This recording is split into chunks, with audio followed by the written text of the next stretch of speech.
itu perkembangannya cukup cepat ya, gulmanya. Bahkan beberapa titik tadi piringan-piringan daripada pokok durian kita itu penuh dengan gulma. Nah, ini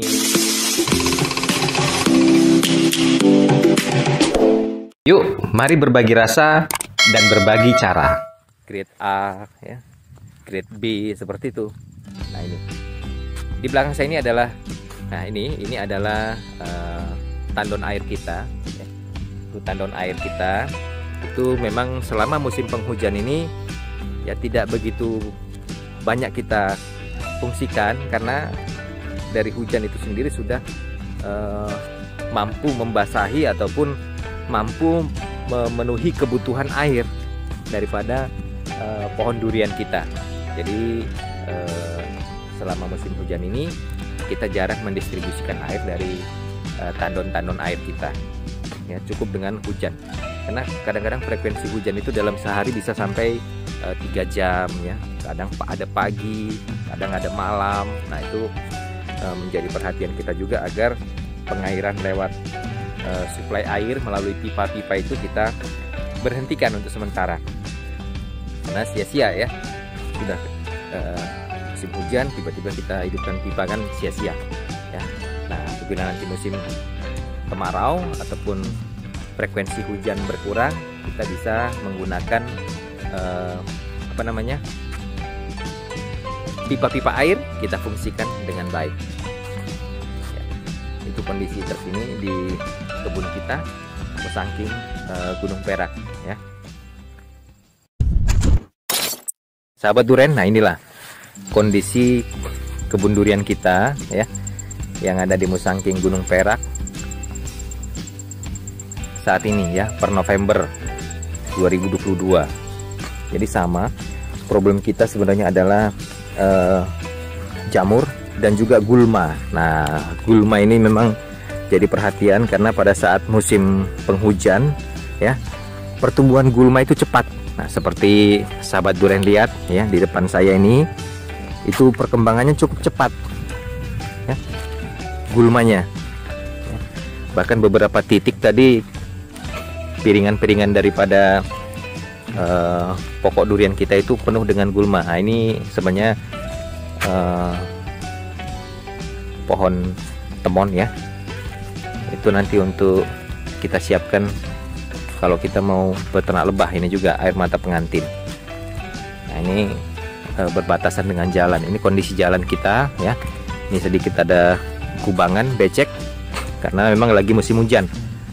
Nah, ini juga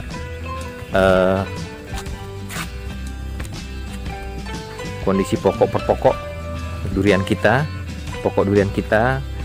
Ini yang di seberangnya, ini adalah blok A-nya ya. Di sana juga ada tandon air, sebenarnya ada tandon air di sana ya. Sana juga ada tandon air. Ini perkembangan pokok durian kita ya. Ini kondisi jalannya, karena musim hujan memang sedikit ada kubangan-kubangan ataupun genangan air. Nah, ini tadi yang saya katakan banyaknya gulma.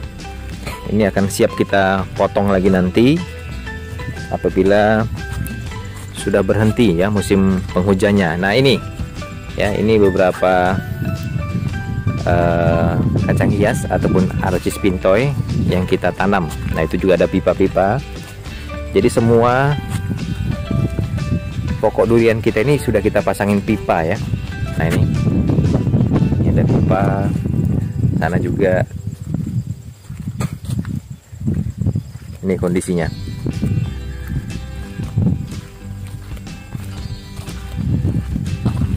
Tuh.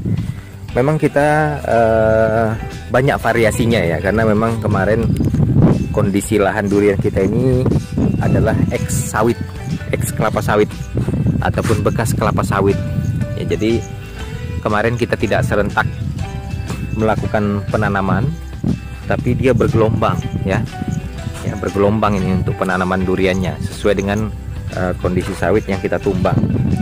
Nah, itulah bedanya dengan kebun-kebun durian yang lain untuk bekas sawit ataupun eks sawit. Kita memang tidak ada pembalikan lahan sebenarnya di sini. Tapi kita usahakan pada saat menanam kita melakukan konsep busut, ya. Tanahnya itu kita tinggikan. Agar apa? Agar sisa-sisa patogen, ya, sisa-sisa jamur yang masih ada di tanah itu bisa kita antisipasi, tidak menyerang daripada akar pokok durian kita. Tapi walaupun begitu, beberapa kasus kita mengalami, ya, beberapa kasus pohon durian kita itu terserang yang namanya jamur, ya. Nah, setelah itulah kita mulai belajar bagaimana kita menyiasati apabila jamur itu menyerang pokok durian. Akhirnya kita buat konsep busut, ya. Memang tipe durian itu berbeda-beda, ya. Ada yang kuat, dia menahan serangan jamur, ya, serangan serangga. Tapi ada juga yang lemah. Nah, ini adalah beberapa pohon durian kita yang sudah diberi kacang hias ataupun Aracis pintoy, ya. Nah, ini kita menuju ke barak karyawan ataupun rumah karyawan kita di kebun Musangking Gunung Perak.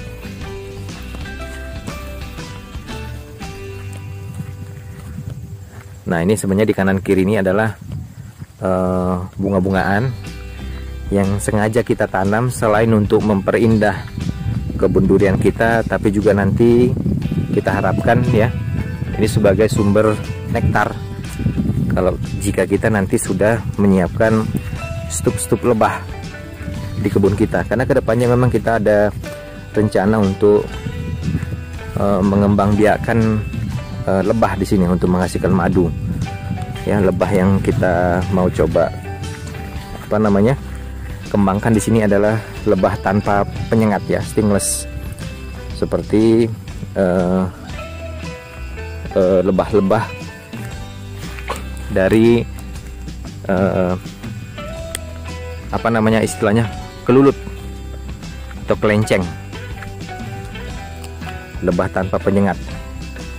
Nah, ini adalah bunga air mata pengantin, ya. Kita sudah banyak menyiapkan di kebun durian kita ini. Nah, ini juga di depan saya ini adalah area pembibitan. Nah, di area pembibitan ini kita juga menyiapkan pembibitan pagar hidup untuk kebun durian kita. Nah, ini beberapa bibit-bibit Musangking, ya, Oci.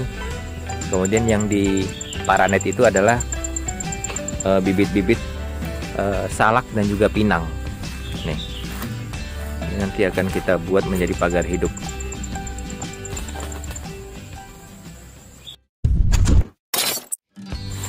Sahabat durian, demikian berbagi saya dengan sahabat durian semuanya, ya. Begitulah kondisi terkini daripada kebun durian Musangking Gunung Perak, ya. Terima kasih udah nonton, ya. Mudah-mudahan kita kedepannya bisa berbagi lebih banyak lagi membicarakan durian, ya. Oke, terima kasih. Jangan lupa subscribe, share, like, dan komen. See you. Bye-bye.